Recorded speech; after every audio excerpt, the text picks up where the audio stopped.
And you're trying to give the young people something that will help them, yet you don't know exactly what it ought to be. Welcome to the Teach Thought Podcast. Our mission is to rethink what's possible teaching and learning in a modern context. Join your classroom to the Teach Thought movement and be a part of the change. Hey there, everyone. This is Drew Perkins, the Director of Professional Development here at teachthought.com. If you're interested in growing with TeachThought, scheduling professional development as a school, a staff, or a teacher, you can reach us by email at grow@teachthought.com. We're on Twitter. Our handle is @teachthoughtpd. And, of course, you can always reach us at our website, teachthought.com. In today's episode, I spoke with Grant Lichtman, who is the author of a couple of books. His most recent is called #EdJourney, which builds upon his first one, which is called The Falconer. He has a TED Talk, and he works with schools around the country and really around the world about not just the why we should change schools, but how do we actually change schools, which was the subject of a lot of our conversation. Hope you enjoy the podcast. Welcome to the Teach Thought Podcast. Grant Lichtman here. I'd like to give you an opportunity to introduce yourself and tell the listeners a little bit about what you do and what you have done and what you are doing. Well, thanks so much, Drew, and thanks for having me. I am an educator and somebody who's been passionate about education for more decades than I'd like to think about now. I guess most relevantly, after a career in the for-profit industry in the late 1990s, I started working at a large independent school in California and was a senior administrator, did some teaching, but mostly involved in helping to run the school. But for really going back to the 1980s, I've been terribly passionate about the transformational nature and opportunities in education. And I think even back then, there were some of us who were recognizing that what we might call 21st century or deeper learning type of education was relevant back then. It doesn't have anything to do really with the modern century that we're in. It's just the best practices of great learning experience that can help transform that experience for young people. My first book I wrote, The Falconer, was about a seminar, the elements of a seminar that I taught to high school students that focused on the processes of strategic thinking and finding problems and solving problems. I frequently say I wish I'd copyrighted the term "the art of questioning" back then. But then I had an opportunity to work for about a decade and a half in an independent school, and a few years ago, I really noticed that the conversation was starting to really substantially change in education. I would say back in the early part of the 2000s, many educators were still reluctant to believe that the world was changing so significantly that we really had to fundamentally change how schools operate. And I recognized 3 or 4 years ago that there was a much greater understanding of the need to make some fundamental changes in our education system. And so I left a very well-paying job there at that school and took off, drove around the country for 3 months by myself in my Prius. I visited 65 schools, essentially asking the question, what does innovation look like? What successes have various schools had? What are the obstacles they've had to overcome? And that became my second book, #EdJourney, which has fortunately gotten some notoriety around the country. So #EdJourney is the name of the most current book. Yes. Okay.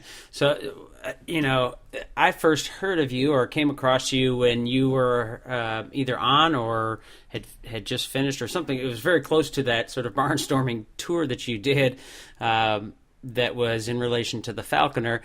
Was it mostly independent schools? Do you mostly work with independent schools, or is it a mix? Well, it's becoming more of a mix. My background, educational background, though I was a public school product myself growing up, but my professional background was in independent schools. And so when I took off on this trip around the country to visit schools, which then became the book Ed Journey, many of the schools I first called to see if I could visit were independent schools. But as the trip grew and subsequently, I've been able to work a lot more with public schools as well. And now I work with a mixture of independent schools, public schools, and school districts.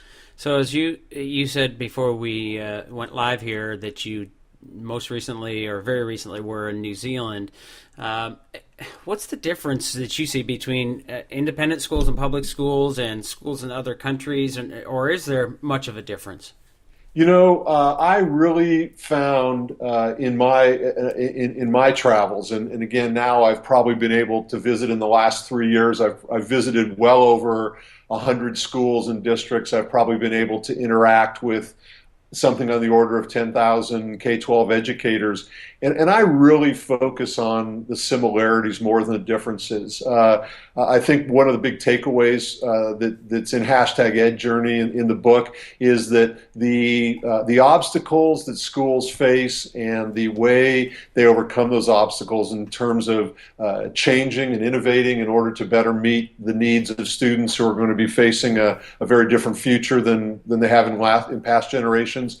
Those obstacles and opportunities and success stories, there's vastly more similarities than there are differences depending on the type of school, whether charter school, public school, independent school, parochial schools. And so I focus on what seems to be working for a lot of schools, educators in different types of setting, rather than focusing on the differences.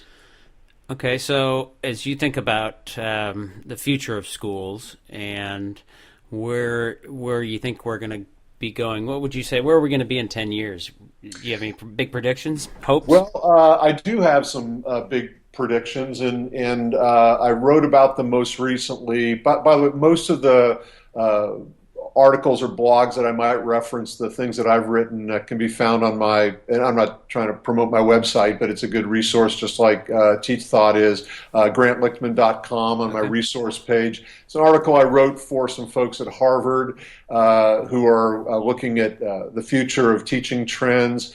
And I do think that there have to be some really fundamental changes in the way schools operate. And at a sort of 30,000 foot level, the metaphor that I've been using is that over the last probably 50 years, I think that educators have and stakeholder communities, full educational stakeholder communities, have paid a lot of attention and spent really tremendous amounts of resources on what we might call the hardware and software of education. The hardware of education are things like physical campuses, network wiring, the people, the most critical element, which are the people. If education were a computer, all those elements would be the hardware in the system, textbooks, that sort of thing.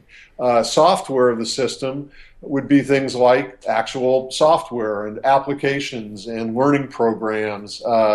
And we spent a tremendous amount of time training programs on the hardware and the software of the education system.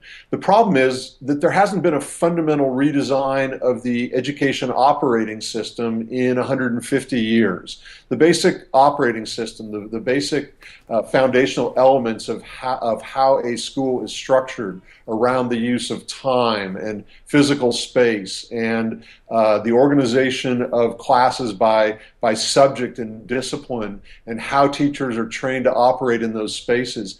Those have not been largely reimagined in at least a century, maybe a century and a half, though we had a brief renaissance of that during the progressive era of Dewey, Montessori, and others back in the early part of the early part of the 19th century, the 20th century. So I think that inevitably our education system is going to have to go through a fundamental reimagination of the operating system, some really fundamental parameters that dictate how education takes place. And I think that's being caused by a completely different role that information and information access plays in the modern world. So what do you see when you see the new I don't know if we call it ESSA or ESSA or what acronym or tag it's getting, but that new legislation, have you had a chance to look at that, and what do you see the role of that? Is that a good thing? Is it going to help, or is it just another in the long line of, oh boy, here's another thing that is going to, we have to do this, now we have to do this, that kind of thing? Yeah, well, I think obviously the answer to that is we'll have to wait and see. I don't think it's a step in the wrong direction. People ask me the big, one of the big existential questions is was the Common Core a good or a bad thing, and was No Child Left Behind a good or a bad thing? I think there are people, very bright people of goodwill and good intent on all sides of that question. We have colleagues who are wonderful, great educators who believe that the Common Core was a great leap forward, and others who think it was the spawn of the devil.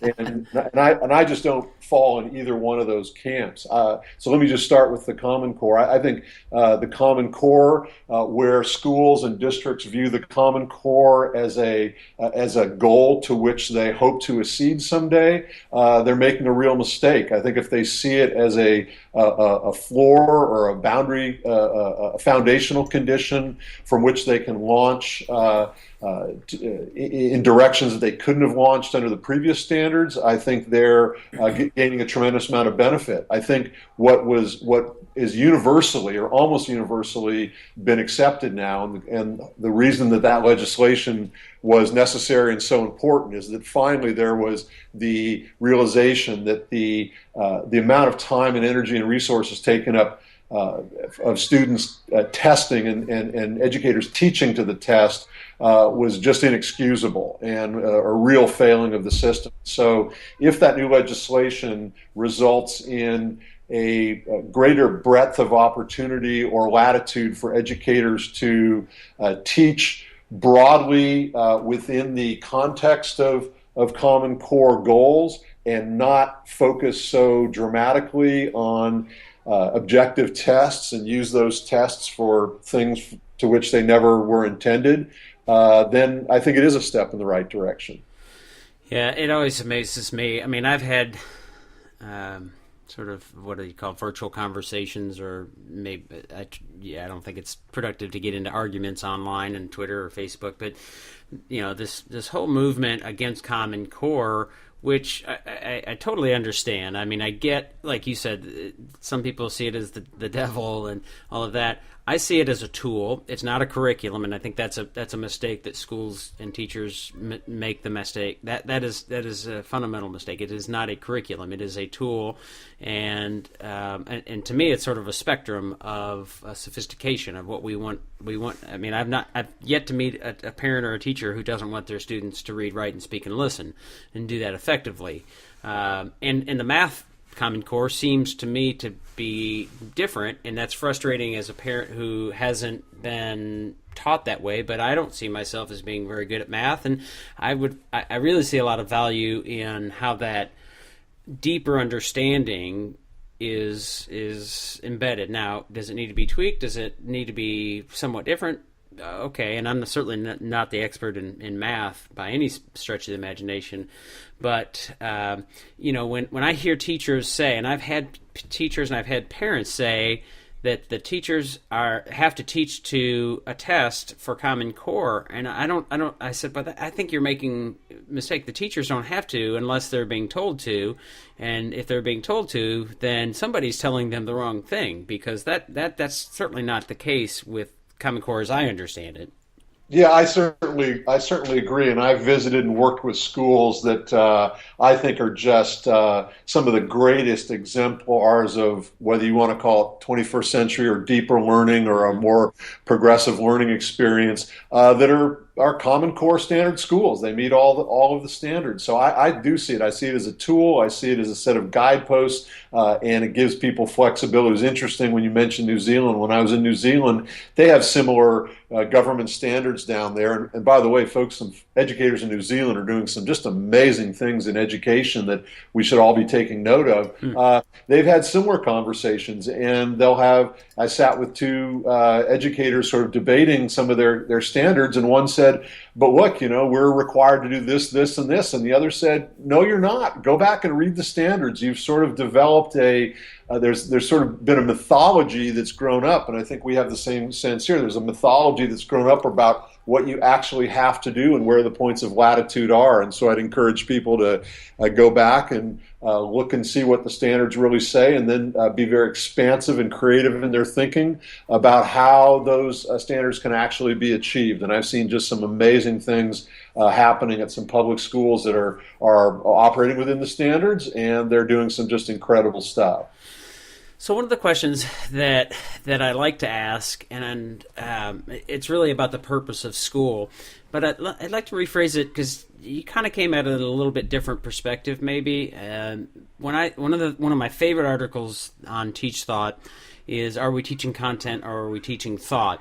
And when you think about those two things, they're certainly not mutually exclusive. But which would you? If you were teaching a class again, or when you work in a workshop with teachers, or working with kids, what would you prioritize? What do you put first, content or thinking? Well, I think here's how I'd like to respond, and this is one of the big takeaways from #EdJourney, and it's certainly been reinforced by all the schools I've been able to work with subsequently, and that I'm working with now. I think we really are positing a false choice when we ask that question. One of the real takeaways that I've had, and my background, my educational background was not in, as a student myself, was not in education. I never went to teacher college or anything. I was a geologist at Stanford. And so things have to be kind of simple for me. What I have seen in the schools that I visited, where people say this is the direction we really want to be going, look to me a lot like what John Dewey was talking about, 125 years ago. And as simply as I can understand it, John Dewey essentially said that great learning starts with experience, which leads to passion, which leads to engagement, which leads to learning. And I've had students and teachers and parents and students, frankly, of all ages, tell me that they learn content better when they're learning it within an experiential context. And so I don't use the word thought, I use the word context. And I think that there's a false duality or a false choice when we say, should we prioritize context or content? There is very important content that students have to learn, but they're going to learn it better if it's within the context of something, the equivalent of getting their hands dirty. If they're getting their hands dirty, learning something through experience and trial and design and creation and all those elements that we talk about in terms of 21st century skills, that is the process through which they're going to learn content better. And it's really two sides of the coin. Yeah, I mean, my take on it is that they're both important, but to me, I think that perhaps if you go back 100 years, this is certainly worth debate. I'm not even sure if I agree with what I'm about to say, but content was maybe more important back then. But boy, I don't know. But as we have evolved, and you can find information, and content is often information. In most cases, in many schools, and maybe we need to rethink that. But the idea that we teach content in order to get students to think differently or more deeply, or get those critical thinking skills and bring those out, I would argue that the opposite is what we probably need to focus on. That we need to focus on getting students to think critically and think, create and evaluate and synthesize, and those higher levels of thinking, and that content will come along with that. And maybe that all the content that we have asked students to learn in the past is not necessarily as important as maybe we think it is or once was. I don't know. Yeah, I couldn't agree more. I couldn't agree more with what you just said. There's no question that one of the ways I sort of start off my traditional keynote is to say that, look, for thousands of years, as long as we can go back in the record of human history, education has primarily been about the transfer of knowledge from one individual to another, from a teacher to a student, whether that individual as teacher was the best hunter in the tribe, the shaman, the priestess, the parent, the coach, whatever it was. Education has primarily been about the transfer of knowledge from a teacher to a student. And that relationship now is fundamentally and irrevocably busted because the vast majority of our young people have access, vast majority of people, period, now have access directly to content knowledge through their mobile device, through what's in their pocket.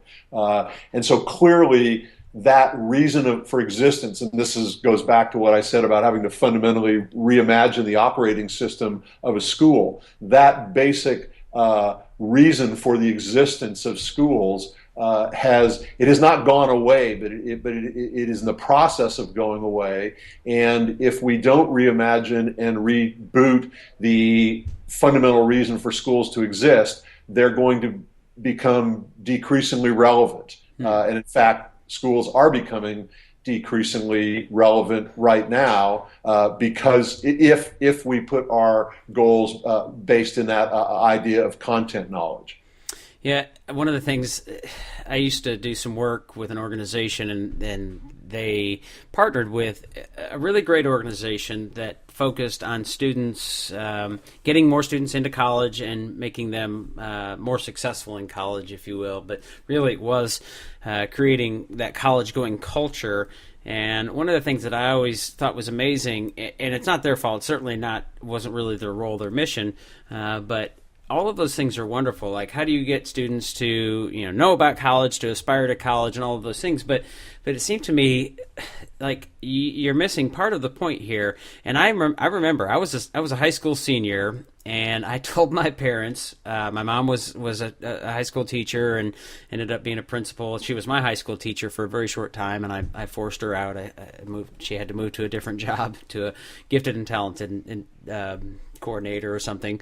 My dad was a psychologist, so they were both educated. But I told them at one point, I said, I don't think I want to go to school. I don't think I want to go to college because I was just really done with it. The process of being a student and playing this game of school was mind-numbing to me. And so you think about, thankfully they counseled me otherwise, and I had a great college experience, and I think I try to be a lifelong learner. But you think about trying to get students to say, all right, you have now sort of endured 13 years or maybe 9 years of enduring. Most kids tend to like school from the beginning, and then that engagement certainly drops. But you've endured, and high school is now nearly over, and boy, now we want you to go and do more school. And by the way, you have to pay for it or incur massive debt to do it. Boy, doesn't that sound attractive. So, I mean, how do we change that, shift that culture to where school is something that they really are getting a lot of value out of and are really enjoying it? Not that every day is going to be, boy, I can't wait to get up and go to school, but it's kind of like work, right? I mean, who wants to go to a job that they hate and then go do more of it after they finished it? Well, I think you've now shifted the conversation, and I was about to say, let's shift the conversation in this direction as well. But you've shifted the conversation from why to how. And I think this is where a significant segment of K-12 educators are in America and in the world today. Interestingly, when I talk with people, others who have had the opportunity to go out and work with and visit their own cohort of many, many schools, I think that there's a fairly strong agreement that wasn't there 3, 4, 5 years ago, that a large segment, and I don't know what that number is, I've used the word maybe 20%, others have used numbers higher than that, but a significant segment of educators in America, at least, get it. They realize that we need to change what education looks like. The why question has been answered more than it was 3, 4, 5, certainly 10 years ago. And those folks are now asking the question, okay, how do we do it? Mm-hmm. And that's where I enjoy, and I'm fortunate to be able to work with schools and school districts around the country on that transition of how do we actually shift, how do we actually go about reimagining that system. And in that process, in some of the very early stages of that process, when I work with schools, we ask some really fundamental questions that are expansive in nature. There's different types of questions, and this goes all the way back to my first book, The Falconer, when I wasn't really thinking about how it might play out in schools, but it's turned out to be very relevant. When we ask questions that start with words like what, where, when, how, those are questions that have very definitive answers that largely exist within our own experience and our own background. When I get together with schools and we allow people to ask questions that start with words like what if and how might we, and we let go of those boundary conditions, and we say, you know what, think expansively, maybe a little bit unrealistically, maybe a little bit even wildly right now, but think about it, what it is that we all want as students, as teachers, as parents, as co-learners, as community stakeholders. I am amazed, and I've published a couple of articles that people can find on my resources page again with the results of that. I'm amazed at the coincidence of interest and the coincidence of where people end up. If you ask a group of people, what does great learning look like? There's not a huge amount of dissonance there, and nobody ever says great learning looks like doing well on a physics exam. So what I try to get schools to do is just ask those fundamental questions about what is great learning, what does great teaching look like, what would this school look like if you had the latitude to design it any way you wanted, and then we start filtering back to, okay, well, we don't have 100% latitude, but let's work on the things we can control. We're not going to focus on the things we can't control. But if we say that we want to do X and we're doing Y, then it's incumbent on us, if we have the power to control it, to move more closely to X. And that really is the start of the path of how a school changes and starts changing the culture of schools, which have in the past been very, very reluctant to change, and that's again a big part of the book #EdJourney, and frankly probably will be the majority of the next book I write is how do we actually go about doing this, of bringing a community of stakeholders together and finding out what we share a tremendous amount of common ground in what a transformed educational system looks like, and now it's about just going through the steps of innovation best practice and organizational best practice to get us there. Yeah, one of the folks that I just absolutely love, and the inquiry and questioning is essential. I actually did a podcast and published this morning, Warren Berger, his book, A More Beautiful Question. And I love the shift in there. One of the things that I think is just wonderful is how many businesses and schools really have a vision statement and a mission statement. What if you change those into vision questions and mission questions, and then you start to think about, well, so what do we need to know and be able to do in order to make that happen? And now you have some actionable steps. And if you're asking the wrong question, and I like what you said as well, building upon that, one of the things that we think is important here at Teach Thought is how do you get that information from all the stakeholders, not just the teachers, not just the administrator or the superintendent who says this is what we're going to do, because every community has different values and ideals, and we think, well, this is what is your ideal school, and let's figure out what it is we're really after. Because if you're not clear about your purpose, then and you're not asking the right question, then you're going to go in a direction that won't be fruitful in the end. Well, that's exactly right, and I love Warren Berger's book as well. As I said earlier, I wish in 1985 I'd copyrighted the Art of Questioning and all the what if I was thinking about back then. And Warren, has taken it to such a great level with his book. Well, I completely agree, and that's really where I start with a lot of schools. As I said, when I work with them, I said you have to define. I don't believe there is any cookbook recipe to how we change schools. I don't believe there's any cookbook recipe that all schools should look the same. I mean, demographics of students are very different. Communities are very different. And so what I do is I gather as many large groups of community stakeholders together, allow them to ask these sort of fundamental questions, to think very expansively at the outset, then synthesize those inputs, filter them down, and what we find is there are always certain, I call them buckets or groupings of areas of common interest. And again, some of those may be in areas over which we don't have control because there are government standards or there are limits on our resources or other limitations. But there are huge areas over which we as community stakeholders do have control. And then it's a question of aligning our resources directly in support of that vision of what a great learning experience looks like. And that's the process of how we get from thinking, oh, well, we have to transform education to better prepare our students,